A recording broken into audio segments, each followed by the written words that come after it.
বাস্তবায়ন করা তো হচ্ছে এটা জনদাবি, জনস্বার্থ রক্ষার জন্য পরিবহন সেক্টরে একটা শৃঙ্খলা দরকার। এখন সে শৃঙ্খলাটা কিভাবে হবে? পরিবহন সেক্টরের সাথে যারা যুক্ত আছে তাদেরকে নিয়েই করতে হবে, বিচ্ছিন্নভাবে না, অথবা ধরেন একে অপরের প্রতিপক্ষ প্রতিযোগী এভাবে না। এই সমন্বয়টা আমরা করছি।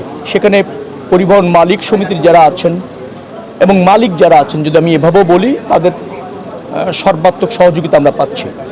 তারাও একটা আমূল পরিবর্তন চায়, একটা শৃঙ্খলা চায়, একটা জবাবদিহিতার মধ্যেও থাকতে চায়, একটা ধরেন মনোরম পরিবেশটা এনশিওর করতে চায় যোগাযোগ ক্ষেত্রে। তো তাদের সহযোগিতা আছে। শ্রমিক যে সমস্ত ফেডারেশন আছে, সংগঠন আছে, তারাও এই যে জরাজীর্ণ পরিবহন সেক্টর বা ব্যবস্থাপনা, স্বেচ্ছাচারী ব্যবস্থাপনা, বিশৃঙ্খল ব্যবস্থাপনা, তার থেকে তারাও উত্তরণ চায়। এটা হলে যেটা হয়, জনগণ যেমন সেবা পায়, পরিবহন মালিকরাও আমার কাছে মনে হয় স্বস্তিতে থাকবে, লাভবান হবে।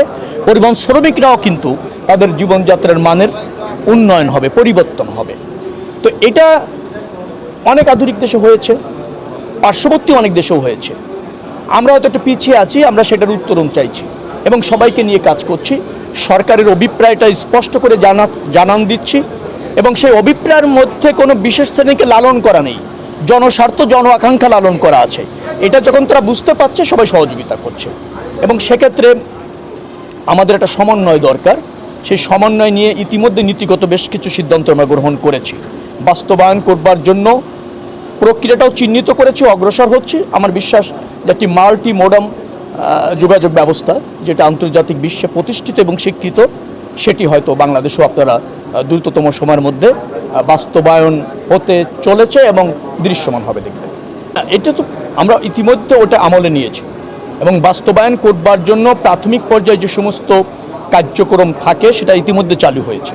ফিজিবিলিটি স্টাডি বলেন, একটা ডিপিপি প্রণয়ন বলেন, এগুলো তো একটা প্রকল্পের প্রাথমিক ধাপ। সেটি ইতিমধ্যে আপনার গ্রহণ করা হয়েছে এবং অনুসরণ করে চলছে। নিশ্চয়ই যেহেতু পাবনাবাসীর দাবি একটা বৃহত্তর জনস্বার্থে, সামষ্টিক স্বার্থে, ডেফিনেটলি এটা বর্তমান সরকারের অঙ্গীকার। এবং আমি যেহেতু এই যোগাযোগ যোগাযোগ ব্যবস্থাপনাটা দেখছি, রেল, সড়ক এবং নৌ, ওখানে নৌ এবং সড়ক দুটেরই একটা, আপনি যে প্রকল্পটা মেনশন করেছেন, দুটেরই একটা কিন্তু গুরুত্বপূর্ণ ভূমিকা আছে। তো সেটা সমন্বয় করে ইতিমধ্যে আমরা ওটা অগ্রসর হচ্ছি। আমার বিশ্বাস যে দ্রুততম সময়ের মধ্যেও অগ্রাধিকার ভিত্তিতে ওই প্রকল্পটি বাস্তবায়নের জন্য সরকার গ্রহণ করবে। একটা রেল চালু করতে চলেছি, লোকোমোটিভ ইতিমধ্যে প্রস্তুত আছে, আমাদের কোচ আসছে, আগামী মাসে আমরা কিছু কোচ পেয়ে যাব এবং কোচ পেলেই প্রথমেই আমরা দুটি লাইন চালু করছি। একটা হচ্ছে ঢাকা পাবনা, পরবর্তীতে ঢাকা খুলনা। তো আমি খুলনার মানুষ, আমি মনে করেছি পাবনার অগ্রাধিকারটা অনেক বেশি, কারণ সাফারিংটাও তাদের বেশি। তো নিশ্চয়ই পাবনারটা আগে হচ্ছে, তারপরে খুলনাটা চালু হচ্ছে, এই সিদ্ধান্ত আমরা নিয়েছি।